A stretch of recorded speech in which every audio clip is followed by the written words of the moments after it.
Hi, pasensya na. Hintay talaga kita para makausap. I'm sorry kung... Para saan, Tyler? I just wanna talk to you, El. Wala akong oras, umalis ka na. Ellen, please. Kahit saglit lang. Para saan pa, ha? Ano pa bang pag-usapan natin ngayong matagal nang walang namamagitan sa ating dalawa? Matagal na tayong tapos, Tyler. I know, at hindi ko na mababago pa iyon. Pero sana naman hayaan mo ko magpaliwanag. Kahit sandali lang. Sige, magsalita ka na. Sabihin mo na rito mismo, Elaine. Hindi mo kaya? Isa lang ang ibig sabihin niyan, Tyler.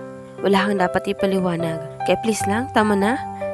Galit ka pa rin ba sa akin hanggang ngayon, Elaine? Hindi mo ba ako kayang patawarin? I'm really sorry, Elaine.